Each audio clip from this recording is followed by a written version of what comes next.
नमस्कार, आज़ादी बचाओ न्यूज़ चैनल में सभी दर्शकों का स्वागत है।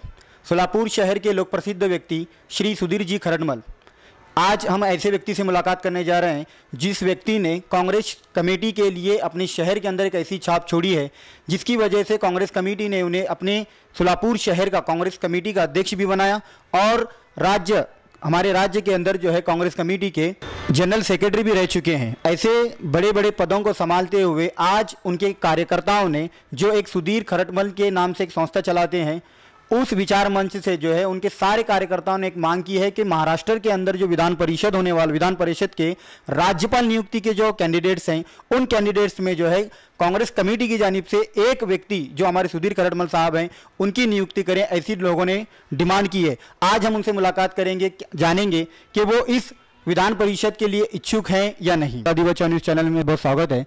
जिस तरह से जो है आपके कार्यकर्ता ने एक उम्मीद जगाई है कि आप भी जो है विधान परिषद के अंदर नियुक्त होकर हमारे बहुत सारे जो प्रॉब्लम होते हैं शहर के, उस प्रॉब्लम को सॉल्व करें। ये कार्यकर्ता की इच्छा है, मेरा नहीं। मैं कभी किसी के पास जाता नहीं, टिकट मांगता नहीं और किसी को टिकट मांगा नहीं मैंने आज तक। लेकिन राज्यपाल नियुक्ति ऐसी चीज़ है कि जिसको इलेक्शन लगता नहीं है और ये नॉमिनेट होती है। और माननीय सुशील कुमार जी शिंदे साहब ने पहली बार उन्होंने दिया था प्रताप सिंह मोहिते पाटिल को, दूसरी बार दिया था पुटाने साहब को, तीसरी बार सुभाष चौहान को दिया था, चौथी बार रूपनर उनको दिया था। और अभी ये जो क्लेम है शिंदे जी का खुद का क्लेम है, मैं चाहता हूँ कि वो अपना क्लेम कायम रखे।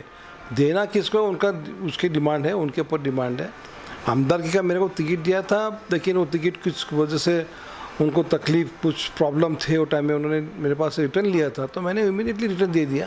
क्योंकि आमदा का टिकट जो होता है बड़ी मुश्किल से मिलता है। इतना काम करने के बाद कहीं ना कहीं अपनी छाप रहती है, कहीं ना कहीं अपना वो सोचते हैं कि ये कैंडिडेट एलिजिबल है, तभी जाके ये सब होता है। लेकिन आज मैं ये नहीं बोलूँगा कि मैं एलिजिबल हूँ या हो। ये है कि एक कांग्रेस के नेता जो होते हैं, अपर लीडर सब पूरे ऊपर के, उनको मालूम पड़ता है कि कौन सा कार्यकर्ता क्या काम करता है।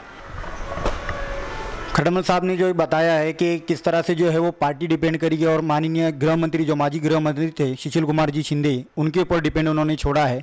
शिंदे अब खरड़मल साहब, एक बात आपने अपने वाक्य में कहा कि शिंदे साहब ने सबसे पहले मोहिते पाटिल को दिया था, लेकिन वो आप ही के पार्टी से बगावत करके किसी और पार्टी में चले गए हैं। ऐसे लोगों पर भरोसा करने के बाद अगर वो पार्टी छोड़ते हैं तो ऐसे व्यक्तियों पर सुशील कुमार शिंदे साहब क्या अपनी टिप्पणी देते हैं आपको जब मिलते हैं? पार्टी में ये होता है हर चीज़ में। अभी पार्टी में आपको बताऊं, मैं जब अध्यक्ष था तो हमने किसी ने बोलने से हमने शिक्षण विभाग का चेयरमैन किसी को बनाया था। उसके बाद तो चेयरमैन शिक्षा में सब चले गए। क्या कर सकते हो उसमें? देखो, आदमी हर कोशिश करता है कि बाबा कुछ ना कुछ करके अपन पार्टी की। मैं खुद वैयक्तिक सुधीर खरड़मल के हिसाब से मैं हमेशा पार्टी की इज्जत चाहता हूँ और पार्टी की ताकत बढ़ाना चाहता हूँ। मेरे को इतना ही मालूम है, कांग्रेस पार्टी ये पूरी महासागर की जैसी है। यहाँ पे थोड़ा बहुत इधर उधर होता है, महासागर का जो लाट आता है तो कभी कभी हो सकता है मेरे को भी लाट लग गई हो तो मैं भी साइड में बैठा हूँ। लेकिन ये नहीं कि पार्टी को छोड़ के चले।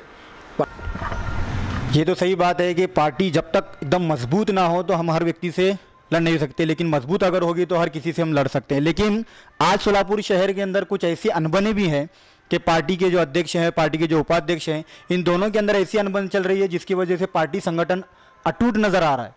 इससे पहले जो पार्टी का जो संगठन था, जिस वक्त आप अध्यक्ष थे या प्रकाश वाले साहब के पहले जितने भी लोग बने, उस वक्त जो है पार्टी इतनी मजबूत थी कि महानगर पालिका हो, विधानसभा हो या लोकसभा हो, यहाँ पर ऐसा वर्चस्व था, कांग्रेस का गढ़ माना जाता था सोलापुर को।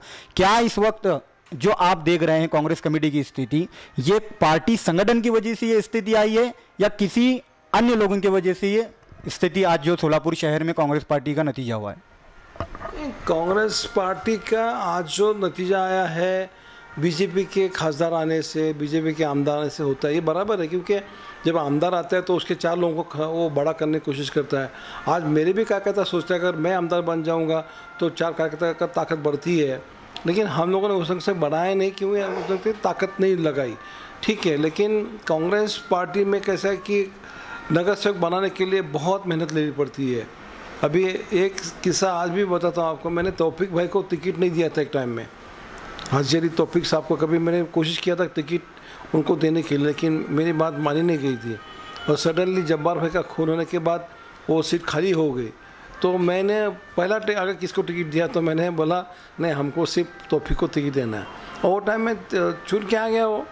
तो कभी कभी इससे, और वो एरिया में जो ताकत है हमारे यहाँ नई ज़िंदगी में वगैरह, बहुत अच्छी ताकत है, बहुत इज्जत करते हैं लोग वहाँ पे। बाबा मिस्त्री वहाँ पे हमारा काम करता है। तो बोलने का मतलब ये है कि पार्टी को बढ़ाने के एक ढंग की ज़रूरत है, एक ताकत की ज़रूरत है, कुछ इज्जत की ज़रूरत है। शिंदे साहब को भी खुद देखना चाहिए कि क्या क्या हो रहा है, उनको सब मालूमात है। शिंदे साहब को बोलने की बिल्कुल ज़रूरत नहीं कि क्या हो रहा है और क्यों हो रहा है, ये भी जानते हैं वो। साहब आपने बीच में एक बात कही कि कांग्रेस कमेटी के ऊपर सुशील कुमार शिंदे जी का बहुत ही फोकस है। तो उन बागी नेताओं का क्या, जिन नेताओं ने कांग्रेस कमेटी के अंदर आने के बाद अपनी एक छवि बनाई और आज किसी अन्य पार्टी में चले गए, जैसा कि महेश कोटे हो, तौफीक पहलवान हो, ये ऐसे लोग हैं जो पार्टी को मजबूत करने के लिए आप लोगों ने उनको टिकट तो दिलाई लेकिन बागी हो गए। ये बागी होने का कारण पार्टी की उनको अनदेखी है या लोगों का अनदेखा है या उन अपने व्यक्तिगत जीवन की वजह से अपने इस पार्टी को छोड़कर चले गए? इसमें ऐसा है कि आपको बताओ तो ये बहुत नाजुक सी बात है। आपको बताता हूँ, मैं कभी बोलता नहीं लेकिन आज ये बात ज़रूर बोलूँगा। देखो, मैं जब अध्यक्ष बना तो मेरे हिसाब से शिंदे जी का बर्थडे था, 75th बर्थडे था, जो हम लोग शिंदे साहब के लिए राज्यपाल को जाके मिले थे, प्रेसिडेंट ऑफ इंडिया को मिले थे। तो हम लोगों को टिकट अभी तक उनका टाइम मिला नहीं था। वो टाइम में वो नाजुक टाइम था ऐसा कि, और इन बिटवीन दैट ऐसा हुआ कि बीजेपी के लोगों ने हम लोगों के अगेंस्ट में वो भीख मोर्चा निकाला के सबसे बात की थी कि महेश कोठे जो नाराज़ होकर चला गया उसको पार्टी में ले लो, तौफीक भाई जो है उनको भी अंदर ले लो, ताकि उनकी भी एक स्ट्रेंथ है, उनकी भी एक ताकत है, उनको भी लेने से हम लोग की स्ट्रेंथ बढ़ेगी और हम लोगों को रिटर्न अपने जो पुराने ये है ताकत वो मिल जाएगी।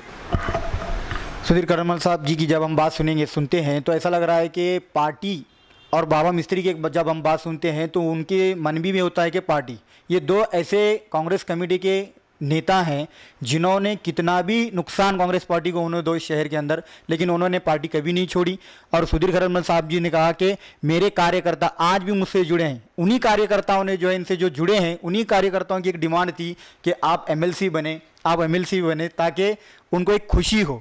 तो आखिरी सवाल मेरा ये है सुधीर जी कि आप अपने व्यक्तिगत जीवन में जब कांग्रेस कमेटी से जुड़े तो कांग्रेस कमेटी से जुड़ने के बाद आज अब जब उन लोगों में जाते हैं जो बागी नेता हो चुके हैं, उन नेताओं को जब आप मिलते हैं तो उस वक्त आप जब मिलते हैं तो उनसे क्या बोलते हैं कि वापस आ जाइए या हमारी कांग्रेस पार्टी को और मजबूत कीजिए? अगर वो नहीं आए तो आपका फ्यूचर प्लान क्या है कि आप कांग्रेस को किस तरह से मजबूत करेंगे?